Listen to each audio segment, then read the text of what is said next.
warahmatullahi wabarakatuh. Waalaikumsalam warahmatullahi wabarakatuh. Alhamdulillahirabbil alamin wa bihi nasta'in ala dunya waddin wassalatu wassalamu ala asyrafil anbiya'i wal mursalin sayyidina Muhammad wa ala alihi washabbihi ajmain, amma ba'du. Puji syukur senantiasa kita curahkan kepada hadirat Allah Subhanahu wa taala karena dengan nikmatnya kita bisa berkumpul kembali secara virtual di kajian hukum komunitas peradilan semu YIN Jember dengan keadaan yang insya Allah sehat walafiat. Amin amin ya rabbal alamin. Salawat serta salam senantiasa tercurahkan kepada junjungan kita Nabi Muhammad SAW yang telah membawa kita dari zaman kegelapan menuju zaman yang terang benderang ad-dinul Islam.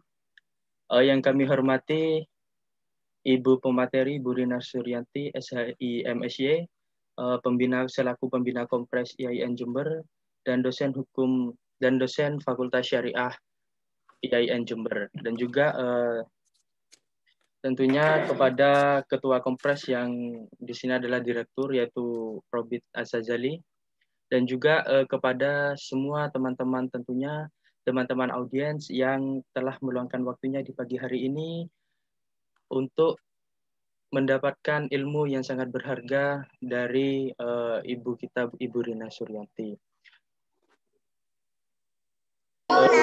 Untuk awalan akan saya bacakan terlebih dahulu tema dan biografi dari pemateri kita. Untuk tema hari ini dan kita tahu bersama, ini adalah kajian hukum yang terakhir yang kita bawakan di kepengurusan khususnya untuk divisi academic activity. Ini adalah yang terakhir setelah serangkaian kajian hukum dengan tema-tema pidana baik perdata yang telah kita lalui bersama, dan hari ini adalah kajian hukum yang terakhir. Semoga apa yang bisa kita berikan dan apapun semoga itu menjadi bermanfaat bagi kita dan berguna ketika kita terjun ke dalam masyarakat nantinya. Amin ya rabbal alamin. Dan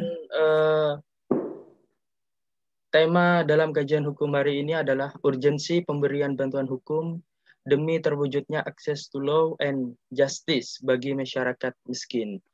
Dan pemateri hari ini adalah Ibu Rina Suryanti, SHI MSY, yang kita ketahui bersama. Beliau sudah sangat berpengalaman di dunia lembaga bantuan hukum, dan juga beliau sebagai advokat. Baik, saya bacakan.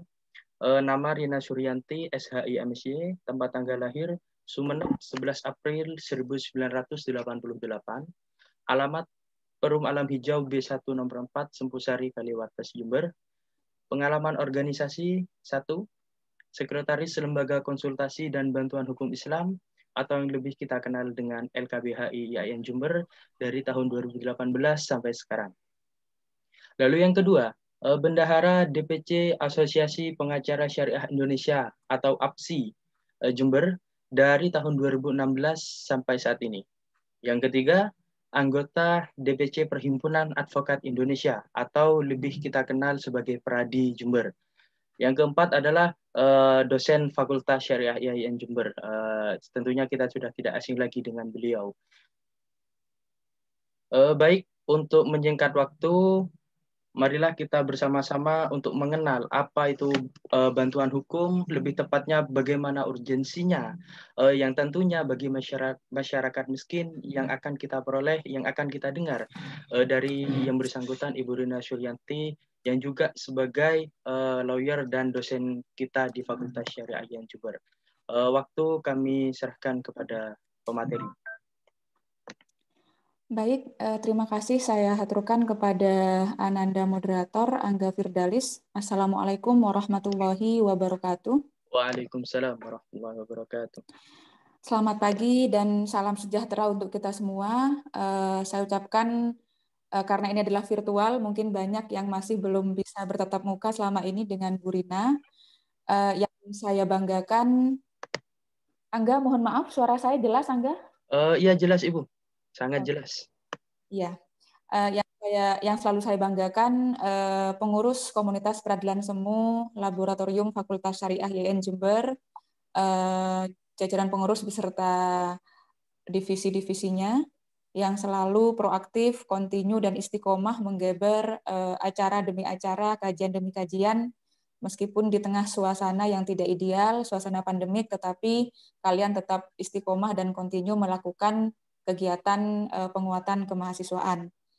Dan yang tidak kalah saya banggakan juga adalah adik-adik mahasiswa Fakultas Syariah yang tentunya yang ikut di sini pastinya sudah tergabung dengan Kompres ya, Angga ya? Sebagian anggota Kompres dan juga ada yang dari umum. Juga ada praktisi hukum. Oh iya, oke, alhamdulillah. Terima kasih. Semoga kegiatan pada pagi hari ini adalah kegiatan yang bermanfaat. Tadi saya agak kaget ketika Angga menyampaikan bahwa ini adalah kajian terakhir di masa kepengurusan tahun ini ya. Saya tidak terasa, ternyata kepengurusan Mas Robi dan kawan-kawan sudah ada di penghujung ini. Ternyata penghujung tahun ini juga menjadi penghujung kepengurusan. Apa begitu, Angga? Iya, betul Ibu. Desember ini kita sudah terakhir, kita sudah selesai untuk kepengurusan Ibu. Oke, selamat. Semoga pengabdian selama setahun terakhir ini menjadi pengabdian yang berkah dan bermanfaat. Saya juga selaku pembina mengucapkan terima kasih atas kesediaan pengurus dan tim seluruhnya selalu kontinu mengadakan kegiatan-kegiatan yang bermanfaat. Saya juga selalu menyampaikan bahwa kami selaku pembina selalu iya jika dihadirkan, jika dibutuhkan untuk melakukan kegiatan penguatan. Demi apa? Demi perkembangan dan penguatan kegiatan kemahasiswaan untuk Fakultas Syariah YN Jember. Baik, beberapa hari yang lalu saya dihubungi oleh pengurus Kompres, yaitu Mas Angga, divisi bagian apa ya Angga? Saya lupa. Akademi Activity, Bu. Oke, kegiatan baru. Oh iya, oke, bagus, kegiatan akademik ya. Ya. Bahwa saya diajak untuk berdiskusi bersama membawakan tema urgensi pemberian bantuan hukum demi terwujudnya akses to law dan akses to justice bagi masyarakat miskin. Nah, tentunya istilah bantuan hukum ini memang harus sering kita dengungkan agar selalu tersampaikan kepada halayak ramai bahwa memang bantuan hukum itu harus tersosialisasi dengan baik agar tersampaikan kepada masyarakat kita bahwa kita hadir untuk memberikan itu, seperti itu. Nah, kita tahu bahwa Indonesia itu diidealkan, dicita-citakan oleh founding fathers kita sebagai negara hukum, the rule of law, Restat, istilahnya seperti itu ya. Bahkan di dalam UUD 45 kita di pasal 1 ayat 3 itu juga disampaikan bahwa negara Indonesia adalah negara hukum. Nah, namun bagaimana cetak biru, kemudian juga pembangunan makro yang terjadi hingga dewasa ini memang masih banyak diskusi, banyak perdebatan, banyak dinamika-dinamika yang terus dilakukan dalam rangka arah perbaikan agar pembangunan hukum itu tidak hanya di sektoral saja, tetapi menjadi pembangunan yang utuh, menjadi pembangunan yang komprehensif seperti itu. Nah, pengukuhan Indonesia sebagai negara hukum itu memberikan pesan kepada kita bahwa adanya keinginan yang kuat bahwa negara itu menjamin terhadap terselenggaranya persamaan kedudukan di dalam hukum. Nah, hal itu ditandai dengan apa? Paling tidak sedikitnya kita bisa merangkum dua hal yang dipesankan di amanah undang-undang itu. Yang pertama adalah terciptanya keadaan di mana setiap orang itu mendapatkan perlakuan yang sama di hadapan hukum. Dan yang kedua, jaminan kepada setiap orang bahwa mereka itu berhak untuk mendapatkan akses keadilan atau justice for all. Nah, konsep ini menjadi penting untuk kemudian selalu dikedepankan dan dihadapkan pada kenyataan karena memang selama ini negara kita selalu dihadapkan dengan kondisi bahwa banyak sekelompok masyarakat miskin atau tidak mampu yang ternyata tidak bisa mengakses itu. Nah, berangkat dari itulah kemudian negara menghadirkan Undang-Undang Bantuan Hukum, yaitu undang-undang yang dilahirkan pada tahun 2011. Undang-Undang nomor 16 tahun 2011 tentang bantuan hukum yang saat ini lebih dikenal dengan istilah Undang-Undang Bantuan Hukum. Nah, di undang-undang itu di pasal satunya dijelaskan apa sih yang dimaksud dengan bantuan hukum, itu perlu dipahami bersama agar semua masyarakat itu memahami bantuan hukum itu apa, kemudian yang berhak menerima bantuan hukum itu siapa, dan yang memberi bantuan hukum itu siapa, seperti itu, dan bagaimana terkait dengan peruntukan biayanya ditanggung oleh siapa, itu perlu dipahami bersama. Nah, di pasal 1 Undang-Undang Bantuan Hukum itu disampaikan bahwa bantuan hukum itu adalah pemberian jasa hukum secara cuma-cuma yang diberikan oleh pemberi bantuan hukum kepada penerima bantuan hukum. Nah, di situ ada beberapa clue yang harus dipahami, yaitu jasa secara cuma-cuma, kemudian diberikan oleh pemberi bantuan hukum, kemudian yang ketiga diberikan kepada penerima bantuan hukum. Nah, 3 clue ini harus dipahami secara utuh. Nah, apa yang dimaksud dengan jasa hukum secara cuma-cuma? Jadi jasa hukum itu adalah layanan bantuan hukum yang diberikan kepada masyarakat miskin atau sekelompok masyarakat miskin. Nah, jasanya bisa berupa apa saja? Bisa berupa layanan konsultasi hukum, bisa layanan penyuluhan hukum, bisa berupa pendampingan di pengadilan ataupun pendampingan di luar pengadilan. Itu yang dimaksud dengan bantuan hukum secara cuma-cuma. Nah, clue secara cuma-cuma ini berarti tidak ada pungutan sepeser pun di dalam kegiatan bantuan hukum tersebut. Itu yang perlu dipahami pertama sekali ya, yang perlu dipahami bersama.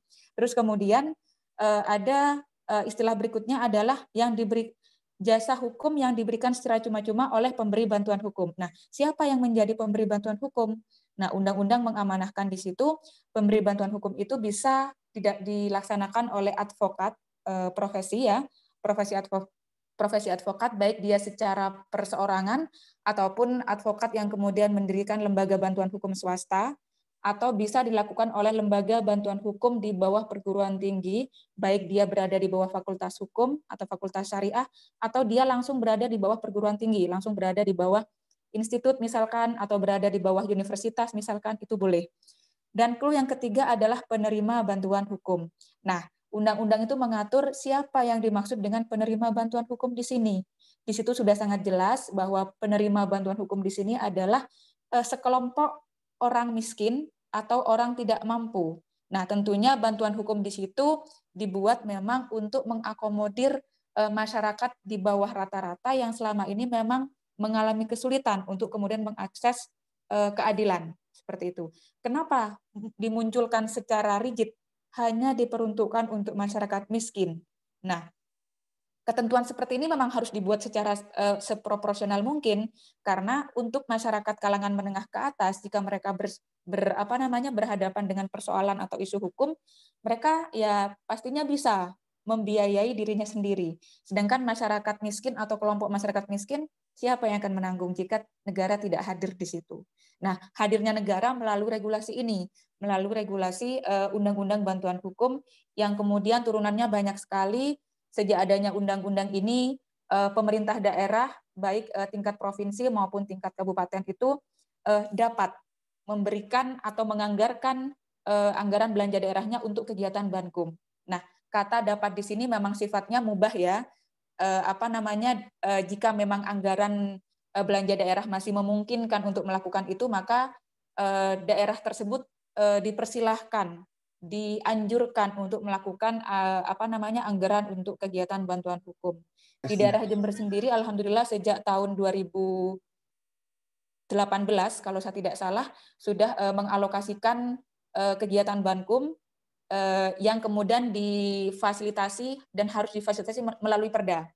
Jadi di tingkat provinsi pun seperti itu. Jawa Timur juga sejak setahu saya kurang lebih 2018 mungkin, karena LKBHI IAIN Jember baru nimbrung di 2018, baik itu di tingkat Pemkab Jember maupun di tingkat pemerintah provinsi daerah Jawa Timur. Nah, pemerintah daerah baik tingkat 1 maupun tingkat 2 dapat mengalokasikan anggaran daerah, anggaran belanja daerah untuk kegiatan bantuan hukum. Besarannya nanti kemudian ditentukan sesuai kemampuan daerah sendiri, dan itu dirumuskan dalam Perda. Perda di situ merumuskan secara rigid siapa yang nantinya boleh melaksanakan kegiatan bantuan hukum. Pemberi bantuan hukum di situ juga harus ditentukan secara proporsional dan terukur. Karena pemberian bantuan hukum ini juga akan diawasi, dia harus melaksanakan secara pro deo murni, secara cuma-cuma, secara pro bono. Jadi kalau pro deo itu artinya cuma-cuma, tidak ada pungutan biaya sepeser pun. Nah, terus kemudian jika muncul pertanyaan, nah itu nantinya yang melakukan kegiatan pemberian bantuan hukum apa saja yang bisa diberikan. Nah, selama ini lembaga bantuan hukum itu memberikan bantuan hukum berupa pendampingan, berupa layanan konsultasi, berupa kegiatan penyuluhan hukum. Nah, dalam kegiatan penyuluhan hukum itu kita bisa mendapatkan beberapa hal. Makanya kita LKBH IAIN dalam hal ini sebagai salah satu organisasi lembaga bantuan hukum yang terakreditasi oleh Kementerian Hukum dan HAM, gencar sekali melakukan kegiatan sosialisasi ke daerah, ke masyarakat di daerah pinggiran Jember.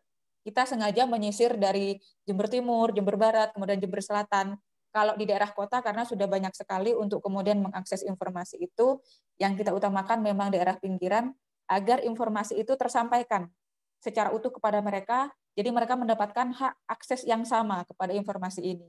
Jadi ketika kita melakukan kegiatan penyuluhan, kita sampaikan bahwa kita ada program seperti ini. Kita sampaikan bahwa kita itu siapa, datang dari mana, kita memiliki program apa, pendampingan kita seperti apa, didampingi sampai kapan, dan sampai produknya berupa apa. Itu kita sampaikan dari A sampai Z secara utuh, sehingga mereka juga ketika muncul problem seperti itu, mereka tidak bingung mau kemana. Jadi ketika kita melakukan kegiatan penyuluhan itu, kita sampaikan sosialisasi sedemikian utuhnya, sambil lalu juga kita di lapangan kadang langsung juga melakukan kegiatan konsultasi hukum, dan juga tidak jarang kita juga langsung memberikan kontak person, baik itu misalkan nomor direkturnya, nomor sekretarisnya, atau nomor lawyernya, sehingga memudahkan mereka untuk mengakses jika terjadi hal-hal yang problem hukum, mereka tidak bingung mau lari kemana. Sebenarnya kalau di daerah Jember ini ada 6 OBH. OBH itu organisasi bantuan hukum. Adik-adik bisa menyebut OBH, bisa menyebut LBH. Kalau OBH itu organisasi bantuan hukum, kalau LBH itu lembaga bantuan hukum. Nah, di Jember itu ada 6 organisasi bantuan hukum yang sudah terakreditasi oleh Kementerian Hukum dan HAM. Kenapa kata-kata akreditasi ini perlu kita munculkan? Karena Undang-Undang Bantuan Hukum itu mensyaratkan untuk dapatnya menjadi pemberi bantuan hukum itu yang kemudian bisa dirangkul oleh pemerintah daerah, baik tingkat 1 maupun tingkat 2, di dalam Perda itu diatur secara rigid bahwa pemberi bantuan hukum itu adalah organisasi bantuan hukum yang terakreditasi oleh Kementerian Hukum dan HAM.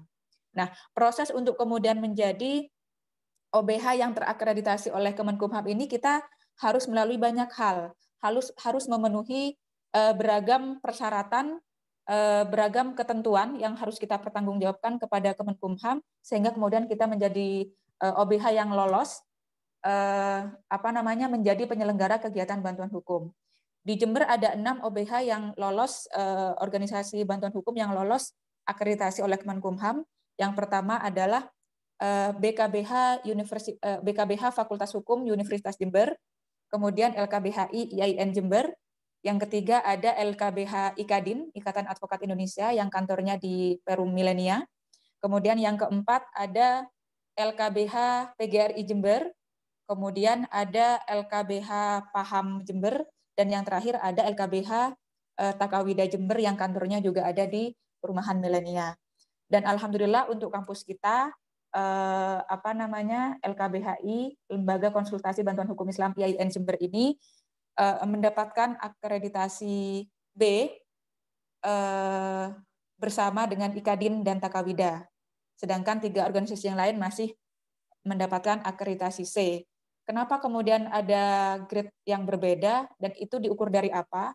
Dan ini perlu kita informasikan bahwa grade C, B, dan A itu ditentukan oleh pencapaian prestasi OBH selama ini.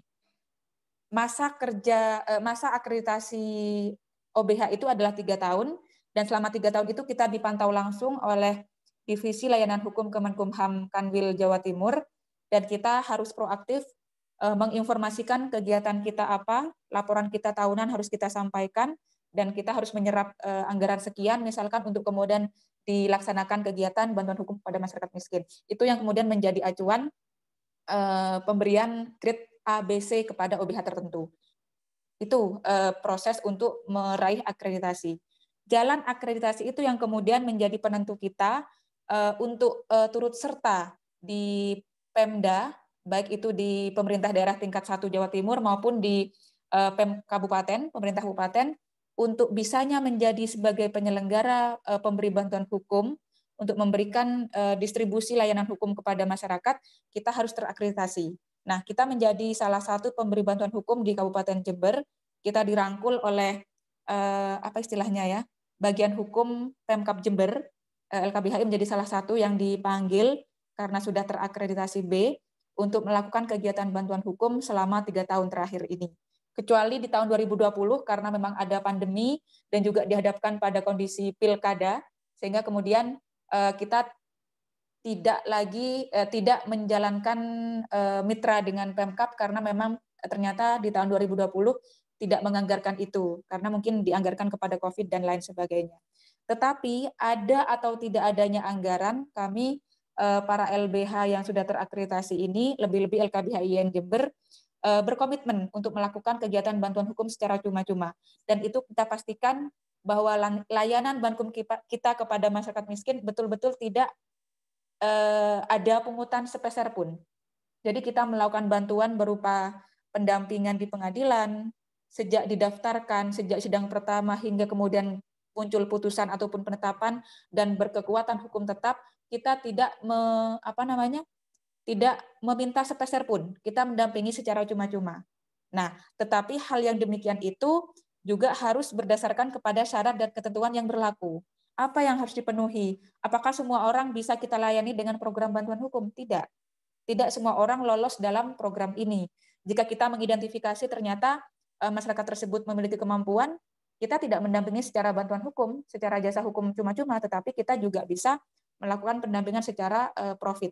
Seperti itu. Profit itu artinya berdana, berbiaya. Nah, tetapi jika orang yang sudah diklasifikasi masuk dalam kategori dia berhak untuk mendapatkan akses bantuan hukum, tentunya ada beberapa yang dipersyaratkan oleh undang-undang bahwa kelompok orang miskin atau orang tidak mampu yang bisa dibantu secara cuma-cuma oleh lembaga bantuan hukum itu syaratnya ABCD. Jika sudah terpenuhi ini, maka dia bisa dilaksanakan bantuan hukum secara cuma-cuma. Apakah itu kemudian memperumit atau kemudian membuat semakin susahnya untuk meskipun sudah ada LBH yang sudah secara cuma-cuma memberikan kegiatan bantuan hukum, tetapi masih dipersyaratkan segala sesuatunya, apakah itu tidak mencerminkan betapa negara ini masih bertele-tele dan memperumit justice misalkan? Tidak. Karena memang segala peraturan apapun tetap harus dipergunakan secara proporsional dan terukur agar juga tidak muncul kecarut-marutan di masyarakat. Toh juga persyaratan ketentuan yang ditentukan oleh undang-undang untuk dapatnya orang mengakses bantuan hukum itu tidak susah-susah amat. Apa yang dibutuhkan? Misalkan KTP, KK, atau identitas lain, misalkan jika memang KTP atau KK-nya masih bermasalah, belum muncul atau masih diurus di Dispenduk dan sebagainya, nanti bisa disiasati dengan surat domisili desa, seperti itu. Intinya kita selalu memberikan tawaran yang sifatnya solutif. Saya tidak punya bukti identitas ini, saya harus bagaimana, Bu? Bisa diganti dengan ini. Ini juga tidak ada, bisa diganti dengan ini. Kita kan juga tidak mungkin kemudian uculan ya menerima orang yang datang tanpa kemudian membawa identitas apapun. Kita kan juga harus melakukan pelaporan, kemudian pendataan agar kita tidak melakukan kegiatan fiktif. Karena segala sesuatu formalitas itu juga diperlukan. Hukum material dibutuhkan, hukum formil juga dibutuhkan, seperti itu. Nah, syarat berikutnya untuk dapatnya dibantu sebagai penerima bantuan hukum itu, yang paling urgen itu adalah SKTM. SKTM itu adalah surat keterangan tidak mampu dari desa. Cukup dari desa, tidak usah sampai ke kecamatan. Itu kalau ke lembaga bantuan hukum. Tapi kalau kegiatan bantuan hukum oleh pengadilan, itu lain lagi nanti persyaratannya.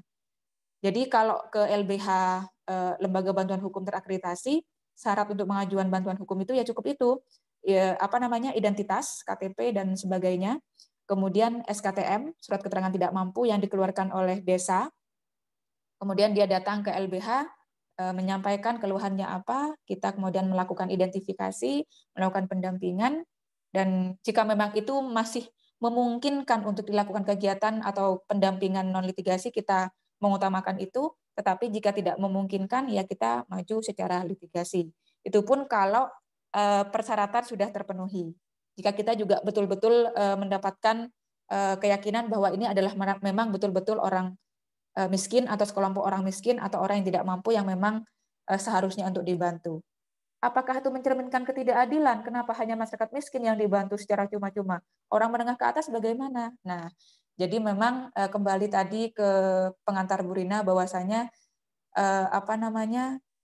semangat negara ini yang kemudian melahirkan Undang-Undang Bankum kan karena sering dihadapkan pada kenyataan akses to law itu yang selalu dikeluhkan dan dirasakan oleh masyarakat miskin ke bawah seperti itu. Makanya kemudian Undang-Undang Bantuan Hukum memang secara rigid dan detail mengkhususkan itu memang khusus untuk masyarakat miskin. Sedangkan masyarakat yang memiliki kemampuan ya silahkan mereka bisa mendanai dirinya sendiri. Nanti mereka bisa datang ke LBH, bisa datang kepada profesi advokat secara profit. Tentunya mereka akan tidak akan kesulitan untuk melakukan dan meminta pendampingan hukum seperti itu.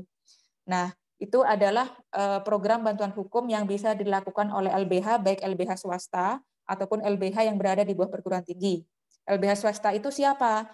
Lembaga bantuan hukum yang dibentuk oleh sekelompok profesi advokat yang itu bergerak dalam kegiatan Bankum. Jadi mereka bisa melakukan kegiatan secara cuma-cuma, mereka juga bisa melakukan kegiatan secara profit. Demikian halnya juga dengan LBH di bawah perguruan tinggi. Mereka bisa nirlaba di situ cuma-cuma, tidak non-profit, tetapi juga LBH di bawah perguruan tinggi juga bisa melakukan kegiatan secara profit. Jadi siapa yang berhak dibantu, siapa yang wajib dibantu, siapa yang tidak boleh menerima anggaran bantuan hukum, seperti itu. Nah, berikutnya kegiatan bantuan hukum yang dilaksanakan oleh pengadilan, misalkan dalam hal ini pengadilan agama dan pengadilan negeri. Ternyata Undang-Undang Nomor 11 Tahun 2016 ini juga mengilhami lembaga peradilan, dalam hal ini Mahkamah Agung, memberikan DIPA alokasi khusus, dana khusus untuk menyelenggarakan kegiatan yang namanya pos bantuan hukum. Nah, pos bantuan hukum itu diadakan di setiap pengadilan agama, baik itu kelas kelas B, kelas A, semuanya rata-rata difasilitasi oleh yang namanya pos bantuan hukum. Apa tugas daripada pos bantuan hukum di sini? Jadi pos bantuan hukum di situ dia bertugas untuk membuatkan surat gugatan, surat permohonan, layanan konsultasi yang dihadapi oleh para justiciable, para pencari keadilan yang datang ke pengadilan. Orang yang datang ke pengadilan itu kan adalah orang sakit, tanda kutip ya. Sakit bukan sakit fisik, tapi sakit psikis. Psikis bukan sakit ini ya, bukan sakit kita pahami sebagai sakit yang selama ini kita pahami sebagai sakit, tetapi dia sedang menghadapi kejadian atau mengalami suatu hal yang tidak lumrah, yang tidak umum, yang tidak seperti biasanya, sehingga dia perlu untuk dibantu, perlu untuk dilayani, perlu untuk diberikan konsultasi agar dia keluar, agar dia mendapatkan solusi dan keluar dari problem yang dia hadapi. Nah, kemudian layanan pos bantuan hukum di sini dibiayai oleh negara melalui DIPA Mahkamah Agung. Selain itu, selain mereka mendapatkan akses seperti itu, kenapa sih pos bakum harus dihadirkan? Karena tidak semua orang bisa membuat gugatan. Bahkan alumni Fakultas Hukum pun atau Fakultas Syariah pun tidak semuanya bisa meramu, bisa menyusun gugatan yang sekiranya diterima oleh pengadilan seperti itu. Nah, oleh karenanya pos bantuan hukum sangat dirasa penting untuk dihadirkan memberikan layanan seperti itu.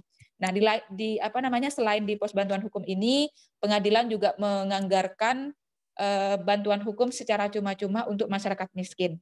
Nah, kalau tadi di LBH baik itu swasta maupun LBH perguruan tinggi, jasa bantuan hukum yang diberikan adalah berupa jasa pendampingan, bukan berupa dana. Tetapi kalau di pengadilan itu bisa berupa dana, tetapi tidak dikasihkan dananya secara tunai, tetapi mereka bisa beracara secara pro deo, tidak membayar. Perkaranya bisa 0 rupiah. Nah, itu pun juga harus terarah dan terukur, harus melalui proses seleksi, harus ada syarat dan ketentuan berlaku. Saya kira ini adalah hal yang wajar dan pasti, segala sesuatu harus ada syarat dan ketentuan berlaku agar proses seleksi di sini menjadi sehat, terarah dan terukur. Siapa yang berhak untuk dibantu dan siapa yang tidak berhak untuk menerima ini. Dan tentunya pengadilan itu mensyaratkan beberapa poin untuk dapatnya ditentukan dan lolos sebagai penerima prodeo, penerima kegiatan prodeo di pengadilan, baik itu di pengadilan agama maupun di pengadilan negeri. Bahkan juga tidak hanya untuk perkara perorangan, pengadilan kadang menghadirkan yang kegiatannya misalkan seperti isbat massal. Isbat massal itu biasanya pengadilan agama langsung sidang di tempat, majelis hakim datang ke daerah, mereka mengadakan sidang massal di Silo misalkan atau di Puger misalkan. LKBHI pernah menjadi mitra dari Pengadilan Agama Jember untuk melakukan kegiatan isbat massal. Kita memfasilitasi di daerah sehingga kemudian banyak merangkul para penduduk masyarakat yang masih belum memiliki akta nikah atau buku nikah, sehingga ketidakpunyaannya dia terhadap buku nikah itu kan berimplikasi serius. Mau naik haji susah, di Kemenak ditolak, mau membuat akte lahir susah, di Dispenduk menghendaki itu, anaknya mau sekolah tidak punya akte lahir menjadi terganggu juga. Jadi betapa pentingnya buku nikah. Nah, itu kita carikan solusi bagaimana caranya. Jadi kegiatan bantuan hukum itu kita tidak memberikan dana kepada masyarakat, tetapi kita memberikan jasa. Kalau itu oleh LBH, tetapi kalau oleh pengadilan memberikan 0 rupiah untuk perkara yang dihadapi oleh orang yang tidak mampu, orang miskin, yang jika dia memenuhi persyaratan yang ditentukan oleh pengadilan tersebut. Dan itu pun tetap dengan koridor yang berlaku jika dana itu masih tersedia, karena memang kita selalu dihadapkan dananya ready sekian, yang mengajukan memang banyak. Jadi jika tidak terpenuhi di tahun ini, mungkin bisa mengajukan di berikutnya. Kalau pengadilan agama kan biasanya masalahnya dengan keperdataan Islam ya, masalah perkawinan, masalah kewarisan, hal-hal yang seperti itu. Mungkin itu yang dapat saya sampaikan perihal bantuan hukum, siapa itu pemberi bantuan hukum, siapa penerima bantuan hukum, kemudian persyaratan untuk dapatnya dibantu dalam kegiatan bantuan hukum. Kita mungkin bisa melanjutkan dalam sesi dialog dan diskusi jika ada yang ingin mendalami secara lebih detail, lebih utuh dan komprehensif. Perlu Bu Rina sampaikan juga bahwa LKBHI IAIN Jember itu dibentuk khusus untuk alumni Fakultas Syariah. Oleh karenanya kami mengatur di AD/ART kami, kita sengaja membentengi bahwa LKBHI diperuntukkan untuk alumni Fakultas Syariah yang akan bergabung di sana. Banyak dari luar yang ingin bergabung kepada LKBHI, tetapi kita sengaja di AD/ART membentengi dengan begitu, karena memang kita ingin ada pemberdayaan alumni di situ. Pemberdayaan alumni yang mereka selesai dari Fakultas Syariah, jika memiliki komitmen, memiliki will, memiliki keinginan untuk terjun dalam praktisi hukum, mereka bisa menjadi paralegal di LKBHI. Mereka bisa nanti melakukan kegiatan, mengikuti pendidikan profesi, misalkan nanti bisa bergabung di LKBHI, bersama-sama paralegal dan advokat melakukan kegiatan bantuan hukum kepada masyarakat yang membutuhkan. Seperti itu. Itu yang dapat saya sampaikan, Angga. Monggo kita bisa lanjut dengan sesi diskusi. Terima kasih. Assalamualaikum warahmatullahi wabarakatuh. Waalaikumsalam warahmatullahi wabarakatuh. Baik, kami sampaikan banyak-banyak terima kasih kepada Ibu Rina Suryanti selaku pembina Kompres dan juga advokat di Peradi Jember dan juga DPC APSI Jember. Yang bisa kami tangkap hari ini adalah bagaimana urgensi tentang bantuan hukum kepada rakyat miskin. Jadi di sana khususnya di pengadilan dan juga di LKBHI itu sudah memfasilitasi untuk bantuan khususnya kepada rakyat miskin. Jika di LKBHI dia mempunyai tugas untuk memberikan layanan hukum atau pendampingan di pengadilan, serta dengan adanya DIPA dari Mahkamah Agung yang memberikan posbakum di semua dan rata-rata tingkatan di semua pengadilan yang tugasnya membuat surat gugatan, permohonan, dan juga fungsi utamanya adalah melayani dan memberi solusi. Karena seperti yang pemateri katakan tadi, tidak semua bisa menyusun gugatan hukum. Dan juga bagi mahasiswa hukum itu pun suatu gugatan yang dimana di sana adalah suatu pintu gerbang kita beracara di tingkat peradilan pidana ataupun perdata. Dan juga SKTM adalah hal yang paling urgensi di LKBHI, khususnya LKBHI IAIN Jember. Yang berangkat dari akses to law yang masyarakat miskin ini kesulitan untuk mengaksesnya. Maka di sana LKBHI khususnya IAIN Jember hadir di tengah-tengah masyarakat untuk memberikan layanan kepada masyarakat miskin yang kesulitan untuk mengakses hukum. Terima kasih. Selanjutnya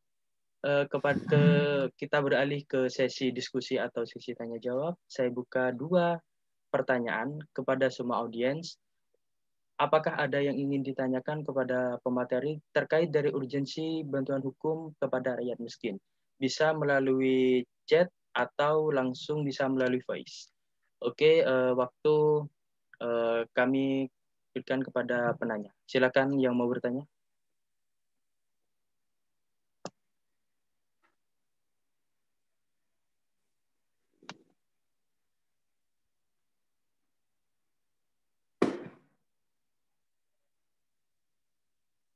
Teman-teman yang mau bertanya ya, ada 1, silakan. Yang lain yang mau bertanya yang mungkin masih malu, kalau melalui voice dan suara bisa langsung melalui chat seperti dari teman kita Riza Ainun. Oke, ada 2 pertanyaan. Baik, saya bacakan terlebih dahulu, Ibu. Di sini ada 2 pertanyaan yang cukup menarik dari teman-teman. Yang pertama, dijelaskan bahwa yang dapat bantuan hukum secara cuma-cuma hanya kalangan miskin. Untuk layanan menengah ke atas, apakah ada aturan tertulis biaya pendampingannya, Ibu? Itu pertanyaan dari Riza Ainun. Baik, monggo kepada Ibu Rina. Oke, terima kasih. Pertanyaan yang bagus dan responsif dari apa yang Bu Rina sampaikan tadi. Bu Rina memang dari awal menyampaikan tentang undang-undang bantuan hukum, kemudian semangat yang dibawa oleh undang-undang ini, dan undang-undang ini diperuntukkan untuk siapa. Nah, yang artinya undang-undang bantuan hukum di dalamnya mengakomodir bahwa dia boleh diakses, pemberian bantuan hukum diakses oleh masyarakat miskin atau kalangan tidak mampu, seperti itu. Nah, sebaliknya untuk kalangan orang yang dianggap mampu, orang yang dianggap bisa meminta pendampingan hukum secara profit dan secara profesional, itu bagaimana? Nah, tentunya memang tidak ada peraturan secara khusus untuk selain masyarakat miskin, karena jika memang mereka kalangan menengah ke atas, mereka bisa datang kepada profesi advokat, profesi lawyer, untuk kemudian melakukan kegiatan konsultasi hukum. Jadi orang berperkara itu kan tidak langsung dia datang kepada lawyer A, minta didampingi langsung tanda tangan kuasa. Tidak seperti itu. Jadi tahapannya adalah dia harus konsultasi dulu terhadap kasus posisi hukumnya bagaimana. Dia minta pencerahan dulu. Jadi dia harus menceritakan dulu, yang saya hadapi adalah begini. Terus hal yang paling memungkinkan yang bisa saya lakukan itu apa? Berangkat dari kasus yang saya hadapi, misalkan seperti itu. Nah, jika memang dia tidak tergolong kepada masyarakat miskin atau sekolah masyarakat miskin, maka dia wajib harus secara profesional, secara profit kepada baik kepada LBH ataupun kepada advokat secara personal, misalkan seperti itu. Nah, harganya pun masing-masing lawyer itu tidak sama. Jadi memang ada perbedaan kalau dibahasakan perbedaan nominal ya, antara advokat A, B, dan C. Pasti layanan hukumnya untuk penghargaannya itu tidak harus sama. Bahkan style of masing-masing advokat juga berbeda, seperti itu.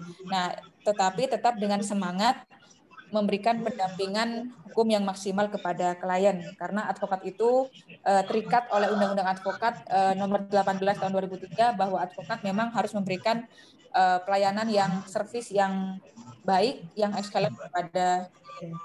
Sekali lagi, perihal harga, biaya itu hanya advokat dan klien yang bisa membuka.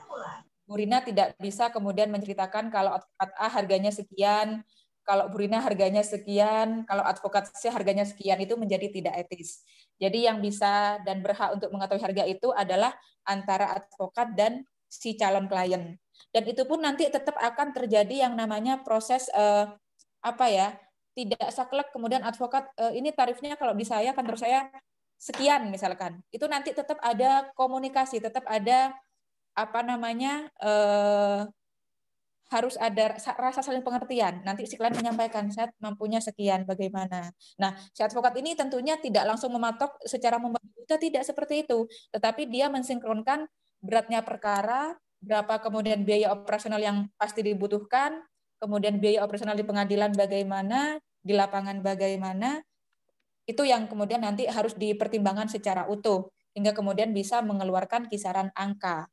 Jadi kalau di masyarakat ada anggapan, kalau menggunakan jasa advokat atau lawyer justru memperlama, justru memperibet perkara, itu sepertinya tidak semuanya benar, karena memang ya tergantung kepada klien itu menggunakan jasa advokat siapa. Seperti itu. Jadi tidak, meskipun di luar sana ada stigma bahwa ada black advokat atau ada advokat ABCD, jadi itu adalah hal yang tidak bisa kemudian digeneralisir, karena banyak di luar sana juga advokat yang masih mengemban amanah profesi secara profesional. Jadi sekali lagi, kalau kisaran harga itu adalah hal yang tidak bisa kita pukul rata. Masing-masing advokat memiliki tarif berbeda seperti itu. Demikian Angga. Baik, sepertinya sudah sangat menjawab sekali secara panjang dan lebar, dan juga dengan semoga juga menjawab pertanyaan dari teman kita Riza Ainun seputar apa perbedaan perbedaan pendampingan bagi kalangan miskin dan kaya. Telah dijawab oleh Ibu Rina Suryanti dengan sangat jelas sekali, dan mengenai biaya itu tidak etis kalau kita sebut si A berapa dan si B berapa. Oke, seperti itu.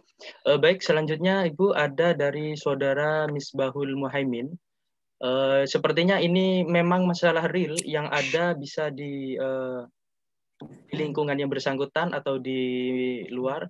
Yang pasti ini adalah sepertinya kasus yang real. Izin bertanya Ibu, di daerah saya banyak orang yang awam akan hukum. Mungkin juga kurangnya penyuluhan hukum dari pemerintah atau dari LBH. Nah, dan kemarin di daerah saya ada salah satu masyarakat miskin yang memiliki masalah sehingga dia butuh bantuan hukum dan dia lolos dalam memenuhi persyaratan untuk menerima jasa bantuan hukum. Namun, LBH yang mendampingi masih tetap meminta imbalan uang dengan iming-iming agar kasusnya cepat terselesaikan. Pertanyaannya adalah, bagaimana ketika seorang advokat yang mempunyai kewajiban memberikan bantuan hukum secara cuma-cuma kepada tersangka, tetapi malah menyalahgunakan kewenangannya dengan meminta imbalan uang dengan iming-iming agar kasusnya cepat selesai, Ibu. Monggo kepada pemateri Ibu kami haturkan. Jadi ya terima kasih Angga. Terima kasih juga kepada Ananda Muhaimin yang sudah membawa isu di daerah sehingga kita juga bisa memetakan, khususnya saya nanti mungkin bisa membawa isu ini ke LKBHI agar merekomendasikan di daerah tertentu menjadi tujuan kita selanjutnya untuk dilaksanakannya kegiatan penyuluhan hukum. Daerah mana Muhaimin mungkin menjadi perbendaharaan kita untuk mengadakan kegiatan penyuluhan hukum oleh LKBHI di tahun 2020, di awal 2021. Nanti bisa dijaprikan ke moderator ya di daerah mana akan kita data, karena kita LKBHI mendata daerah-daerah yang meminta untuk kita datangi dalam rangka untuk sosialisasi beragam persoalan hukum. Bisa tentang undang-undang bantuan hukum, bisa tentang undang-undang perkawinan, masalah pertanahan, masalah pidana, dan lain sebagainya. Jadi kita datang sesuai bisa di-request materinya atau kita membawa materi sendiri seperti itu. Jadi nanti bisa disampaikan kepada Mas Angga daerahnya daerah mana. Bu Rina mungkin nanti bisa mencatat dan memproyeksikan itu menjadi salah satu daerah yang harus kita datangi di tahun berikutnya, di tahun sekarang akhir tahun ya, di awal 2021 mungkin.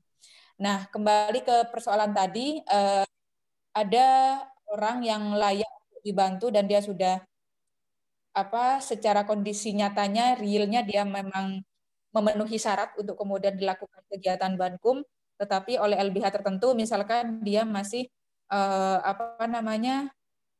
ada penarikan dana misalkan, bagaimana ya, mungkin itu juga saya tidak bisa banyak berkomentar, saya juga tidak bisa kemudian menghakimi LBH A, B, C, D sedemikian rupa, tetapi memang kita kan juga informasinya juga harus utuh. Dana yang diminta itu apakah dimaksudkan sebagai fee, sebagai imbalan, ataukah itu sebagai biaya operasional. Jadi memang LBH di sini, Lembaga Bantuan Hukum, yang mengemban amanah untuk melakukan kegiatan bantuan hukum, dia memberikan bantuan berupa jasa pendampingan yang secara cuma-cuma. Dan jika itu muncul biaya operasional, kita tetap bebankan kepada para pihak. Tapi biayanya biasanya tidak sebesar itu. Misalkan untuk beracara di pengadilan ada biaya apa, itu saja yang kita sampaikan kepada para pihak. Karena tidak mungkin LBH menanggung biaya semua orang yang datang kepada LBH, tetapi yang bisa kita lakukan adalah jasa hukumnya secara cuma-cuma. Orang yang datang kepada kita, dia mendapatkan pendampingan, layaknya mendapatkan pendampingan lawyer secara profit, tetapi dia tidak dikenai biaya. Itu yang bisa kita lakukan. Jadi perlakuan kita kepada para pihak, entah itu profit, entah itu dengan dana bankum, entah itu dengan jalan bantuan hukum, itu sama. Kita tidak ada sama sekalipun, ini di LBH kami, tidak ada perlakuan berbeda antara orang yang didampingi secara profit atau orang yang didampingi secara pro bono. Itu adalah semangat kita yang kita tanamkan. Tentunya memang di LBH itu banyak lawyer, banyak paralegal yang mungkin ada tidak semua memiliki visi yang sama, tetapi itu kita terus revitalisasi visi itu. Kita harus memiliki visi yang seperti ini. Dan misalkan terjadi hal yang tidak on the track, misalkan kita segera berbenah, kita segera mengevaluasi agar semangat yang dibawa tetap kembali ke khitoh, misalkan seperti itu. Nah, kembali ke tadi, misalkan ternyata memang ada oknum yang ternyata dia melakukan kegiatan bankum tetapi tidak secara pro bono, itu dilihat dulu dengan akadnya di awal, apakah akadnya itu memang pro bono atau tidak. Seperti itu. Nah, kadang memang jika informasi tidak tersampaikan secara utuh di awal, dianggapnya dibantu secara pro bono, secara cuma-cuma, secara pro deo, ternyata itu tidak tersampaikan, jadi memang memungkinkan di tengah-tengah pendampingan nanti si lawyer menyampaikan kalau ini ada biayanya sekian, misalkan seperti itu di lapangan untuk operasional misalkan. Akan tetapi sebaliknya memang jika di awal sudah dikehendaki dan disepakati bahwa itu adalah kegiatan pendampingan hukum yang pro bono, kalau untuk fee lawyernya itu harus Rp0 jika itu memang kegiatannya adalah pro bono. Jadi kembali lagi kepada akad antara si pemberi bantuan hukum dengan si penerima bantuan hukum di awal. Jadi begitu ya, Muhaimin. Oke, terima kasih. Terima kasih pemateri. Kalau kita bertemu dengan kasus seperti itu, kita harus lihat akadnya seperti apa, kita harus lihat runtut masalahnya seperti apa, dan baru kita bisa menghakimi apa sebenarnya yang terjadi. Jadi yang tidak akan menimbulkan masalah hukum baru. Oke. Selanjutnya Ibu, di sini ada pertanyaan dari Angga Aldi Saputra. Mohon izin bertanya, ketika seseorang menjadi tersangka atau terdakwa, terdapat pendampingan pengacara. Nah, pertanyaannya adalah, mengapa seseorang yang sudah jelas salah menurut undang-undang tetap mendapat bantuan dari pengacara Ibu? Nah, ini mungkin bisa menjawab pertanyaan dari teman kita, Angga Aldi Saputra. Monggo, kepada Ibu kami aturkan. Ya, terima kasih Angga juga namanya ya. Jadi memang seringkali di masyarakat kita, bahkan mungkin di diri kita, di teman-teman mahasiswa, dan juga dulu di diri Bu Rina ketika belum lulus, ketika masih menjadi mahasiswa, sering bertanya-tanya kenapa sih para tersangka, para terdakwa masih mendapatkan bantuan hukum, padahal mereka adalah orang yang didakwa, seperti itu kan. Nah, setelah Bu Rina lulus, kemudian mengambil sekolah profesi di advokat, kemudian menekuni bidang ini, terbukalah wacana itu, terbukalah pemikiran yang selama ini menjadi pertanyaan yang berkelindan hingga kemudian mendapatkan jawaban gitu loh. Jadi sebenarnya tersangka, kemudian terdakwa, kalau dalam hukum pidana itu kan ada yang namanya presumption of innocence. Ada asas praduga tidak bersalah. Mereka yang masih berstatus tersangka, terdakwa sekalipun, mereka masih bukan orang yang bisa dinyatakan orang bersalah. Sebelum kemudian keluar putusan berkekuatan hukum tetap, sehingga kemudian menstatuskan dia sebagai terpidana. Nah, kenapa kemudian dia harus dibantu? Bukan berarti kemudian advokat yang menjadi lawyer daripada tersangka ataupun terdakwa itu dia membela kesalahannya, bukan. Tetapi dia membela, memperjuangkan, meskipun dia sebagai tersangka dan terdakwa, dia punya hak-hak yang harus dia dipenuhi untuk dia. Misalkan KUHP kita mengatur, kitab Undang-Undang Hukum Acara Pidana kita mengatur untuk terdakwa yang didakwa dengan hukuman pidana 5 tahun ke atas, di atas 5 tahun, dia wajib, bahkan itu amanah undang-undang ya, wajib untuk didampingi oleh penasihat hukum. Seperti itu. Kalau di bawah 5 tahun, hukumnya mubah. Apakah dia menggunakan penasihat hukum atau tidak, itu hukumnya mubah. Tetapi kalau dia diancam dengan pidana di atas 5 tahun, 5 tahun ke atas, dia hukumnya wajib untuk didampingi oleh penasihat hukum. Jika dia tidak menunjuk sendiri penasihat hukum, maka negara yang akan memfasilitasi itu.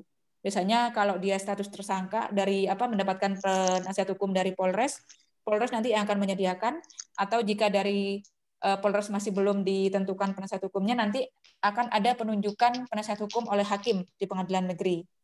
Jadi memang kalau 5 tahun ke atas ada penunjukan oleh hakim kepada penasihat hukum tertentu untuk mendampingi terdakwa A misalkan. Tetapi kalau di bawah 5 tahun dia tidak wajib untuk didampingi. Misalkan dia mau pakai pun tidak apa-apa gitu loh. Kembali lagi kepada persoalan awal, kenapa harus didampingi? Ya karena dia masih punya hak untuk terdakwa, tersangka ini kan tentunya dia melakukan kegiatan pelanggaran hukum, entah itu disengaja ataupun tidak disengaja, dia juga harus didampingi, diarahkan. Kalau dia tidak diarahkan dan tidak didampingi, khawatirnya nanti dalam prosesnya ada hak-haknya yang tidak tersampaikan, ada hak-hak dia yang tidak diketahui. Misalkan saya diancam dengan pasal berapa, tindakan pelanggaran saya didakwa dengan pasal berapa, dia harus tahu. Jika dia tidak didampingi, dia kan tidak tahu. Jadi di sini lawyer bukan berfungsi untuk membebaskan, tetapi untuk mengarahkan dan memberitahu dia bahwa tindakanmu itu mengakibatkan hal yang seperti ini. Kalau jaksa itu kan dia sebagai wakil negara, jaksa itu menuntut setinggi-tingginya, sedangkan lawyer itu meringankan dalam arti sudah benar tidak tindakan pelanggaran yang dilakukan sesuai dengan yang dituntut oleh jaksa.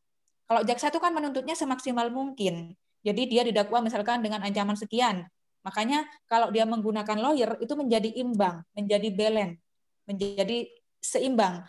Jaksa menuntut sekian, si terdakwa ini dia masih punya hak untuk melakukan pembelaan melalui sesi pledoi ya.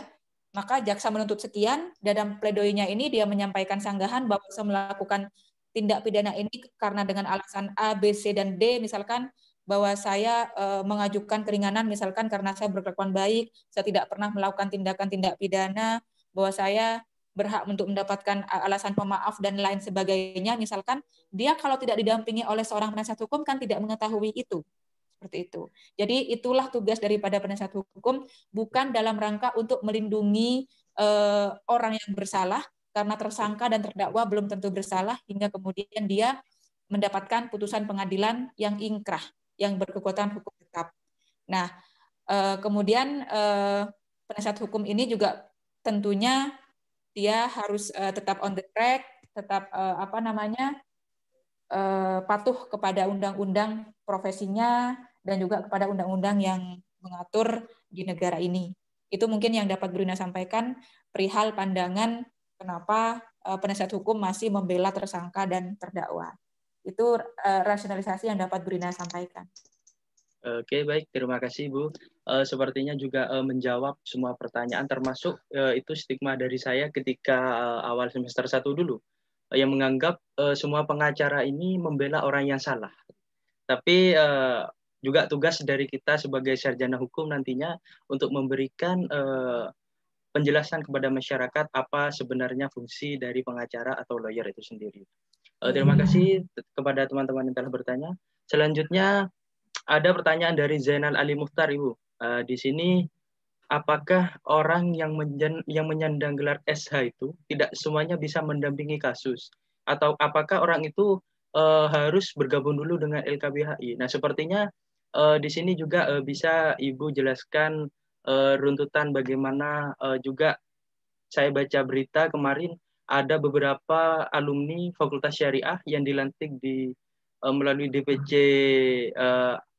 APSI, mungkin itu juga bisa menjadi inspirasi bagi kami, Bu. Kami haturkan waktunya. Baik, terima kasih Angga. Pertanyaan yang bagus agar Bu Rina juga bisa berkesempatan menginformasikan secara utuh. Jadi memang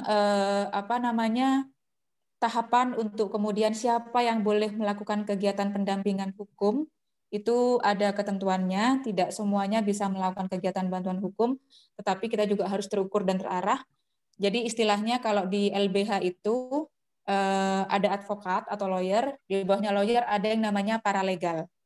Paralegal ini adalah yang biasanya membantu para lawyer untuk kemudian bisa melakukan kegiatan pendampingan hukum. Paralegal ini bisa oleh siapa? Bisa dari mahasiswa, bisa oleh para sarjana hukum yang sudah mengikuti kegiatan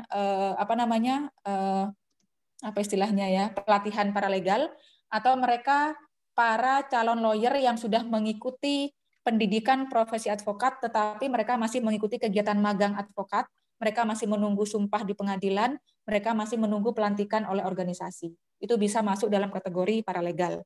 Nah, paralegal ini dia bisa melakukan apa saja. Yang jelas, paralegal masih belum boleh melakukan pendampingan secara litigasi di pengadilan. Jadi yang boleh bersidang hanya advokat. Paralegal masih belum boleh melakukan pendampingan persidangan secara mandiri, secara personal. Tetapi kalau dia posisi sebagai advokat magang atau dia sebagai paralegal dan ikut sidang, nempel ke advokat, boleh. Misalkan saya sidang, kemudian Angga prosesnya saya proses mau magang mandiri di Bu Rina misalkan. Terus saya sidang, Angga ikut saya, selama di ruang persidangan tidak ditolak oleh hakim, Angga boleh ikut kapanpun. Tetap menginduk kepada saya. Nanti saya akan menyampaikan kepada hakim, ini adalah advokat magang yang magang di kantor saya yang mulia. Atau ini adalah mahasiswa magang yang ikut saya yang mulia. Kalau para pihak tidak berkeberatan, dan karena untuk proses pembelajaran diperbolehkan, fine. Tidak apa-apa ikut. Dan majelis hakim memperbolehkan itu misalkan.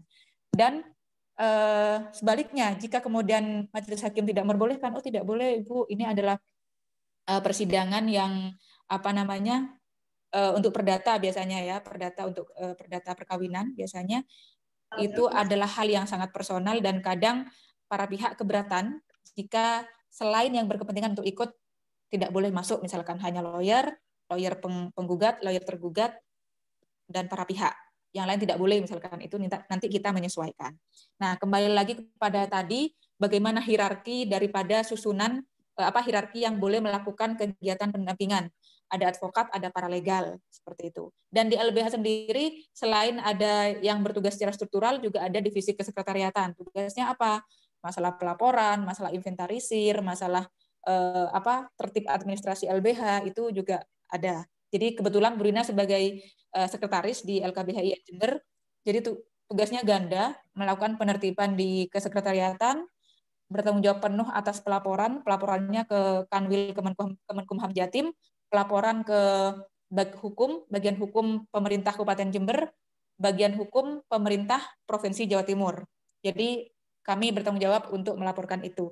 Selain juga tugas struktural sebagai advokat. Jadi Bu Rina juga mengemban amanah mengerjakan kegiatan bantuan hukum secara cuma-cuma yang diamanahkan kepada LKBHI Yayan Jember.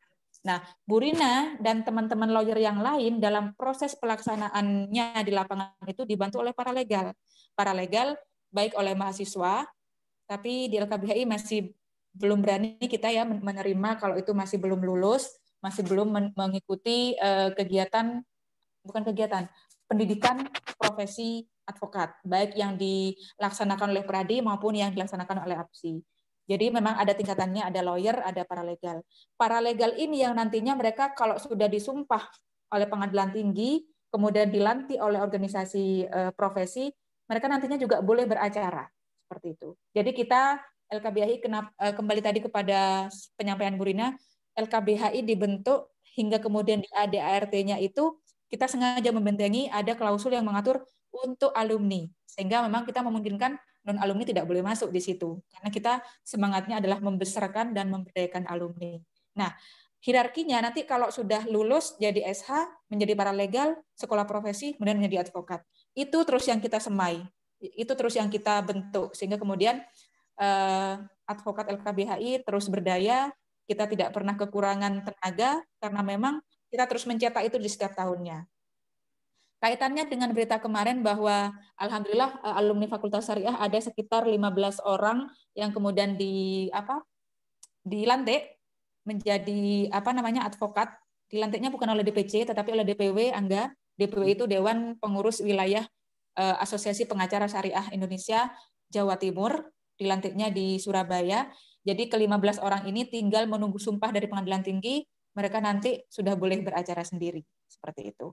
Nah, itu untuk bisa sampai di tahap itu, apakah ada tahap-tahapan sebelumnya, Bu? Iya. Jadi mereka itu sudah harus lebih dulu sekolah profesi dulu. Tahun kemarin ke-15 orang ini mereka sudah mengikuti sekolah profesi yang dilaksanakan oleh DPC APSI, disupport oleh LKBHI. Kita mengadakan di gedung kuliah terpadu. Kemudian setelah mereka sekolah profesi, mereka magang di kantor advokat.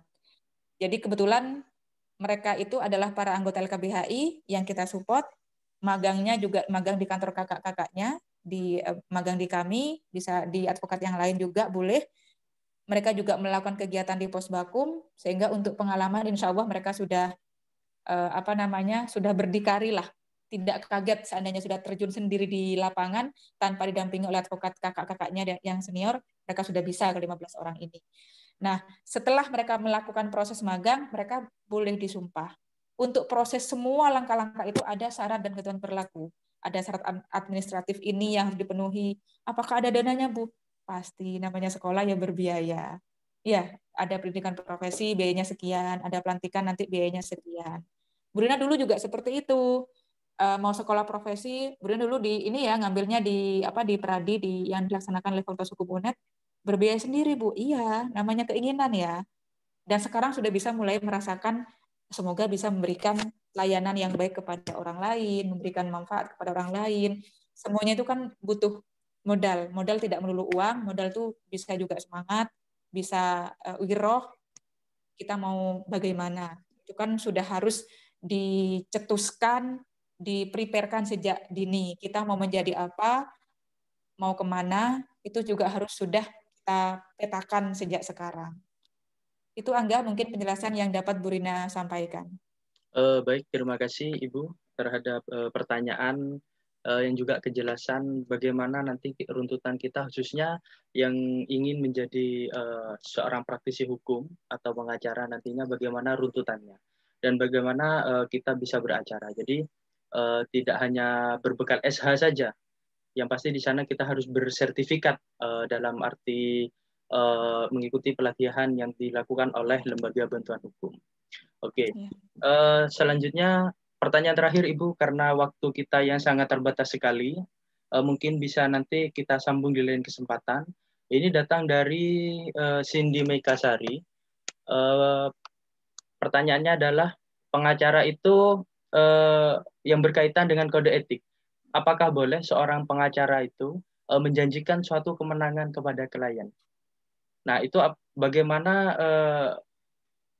sangkut pautnya dengan kode etik seorang pengacara, Ibu? Monggo kami haturkan. Oke, pertanyaan yang bagus. Itu merespon apa yang ada di masyarakat kita ya, fakta real.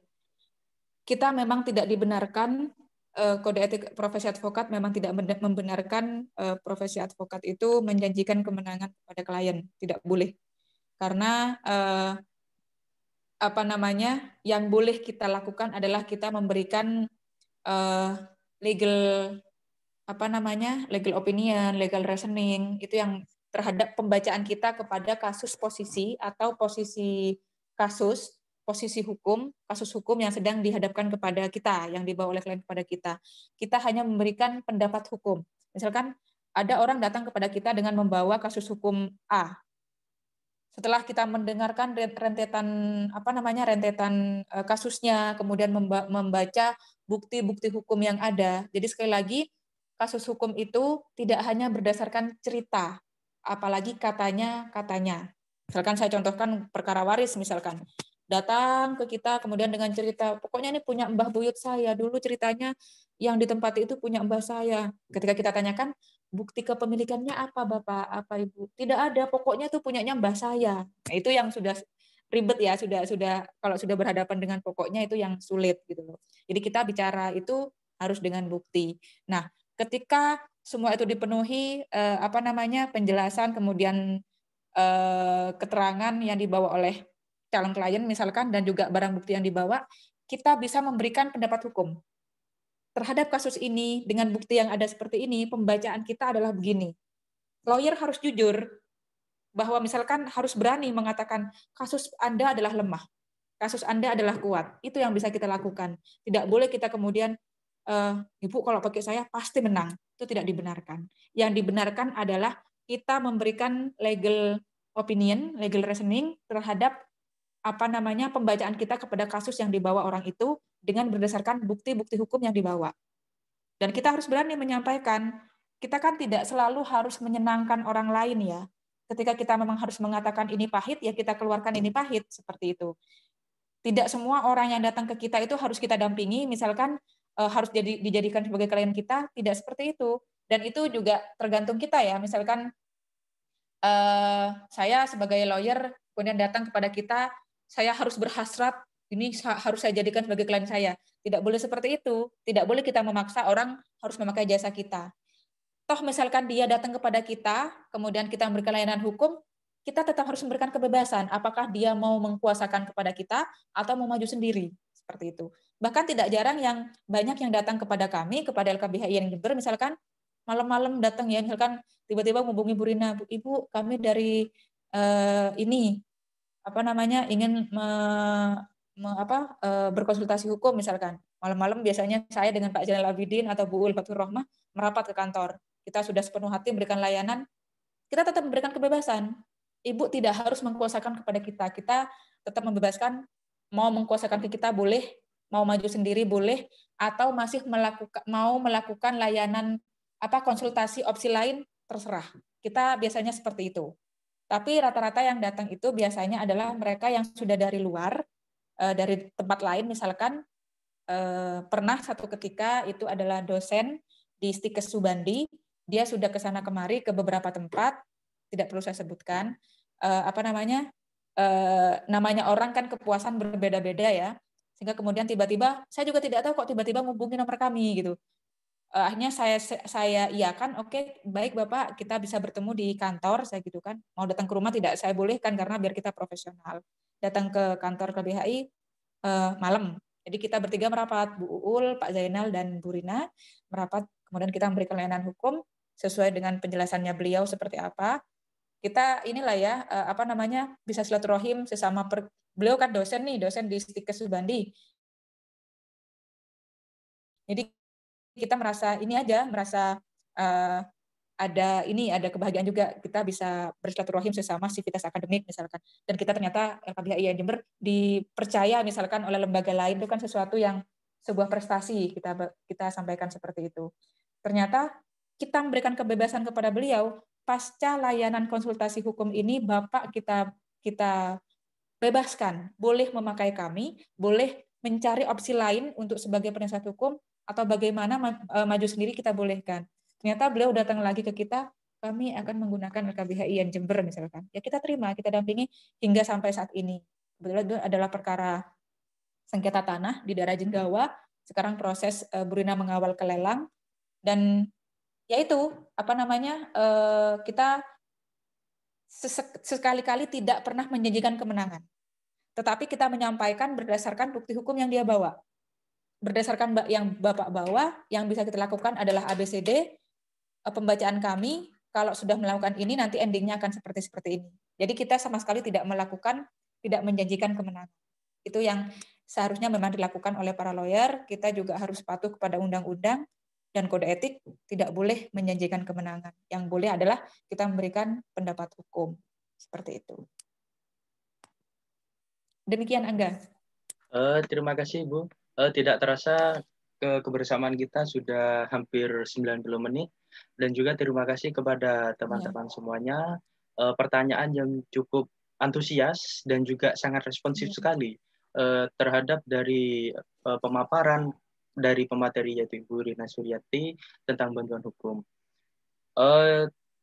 Tema kali ini adalah berangkat dari pasal 1 ayat 3 Undang-Undang Dasar 1945, yaitu yang menegaskan bahwa Indonesia adalah negara hukum dan hukum berlaku bagi setiap orang yang ada di dalam lingkup suatu negara tersebut, dan setiap orang juga berhak atas pengakuan, kesamaan di mata hukum, dan kepastian hukum juga perlindungan hukum. Perlu kita ingat semua orang terikat kepada hukum dan juga tidak semua orang paham akan hukum. Jadi tugas kita sebagai sarjana hukum nantinya yang akan menunjukkan jalan terutama bagi masyarakat-masyarakat miskin yang tidak tahu kemana mereka untuk beracara, apa itu surat gugatan, dan juga apa yang dinamakan dengan suatu pembelaan. Pasti di sana nanti kita akan hadir di dalam masyarakat untuk mengambil peran sebagai penunjuk jalan menuju keadilan tersebut.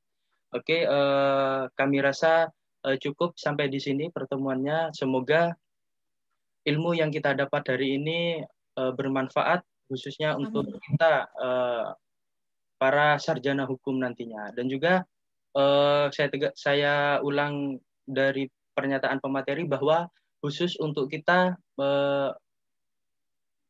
mahasiswa sarjana hukum, kita diberi jalan, kita diberi wadah oleh khususnya Fakultas Syariah untuk berkarir di LKBHI yang nantinya kita menjadi pengacara.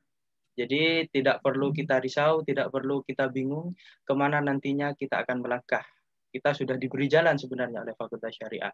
Oke, terima kasih.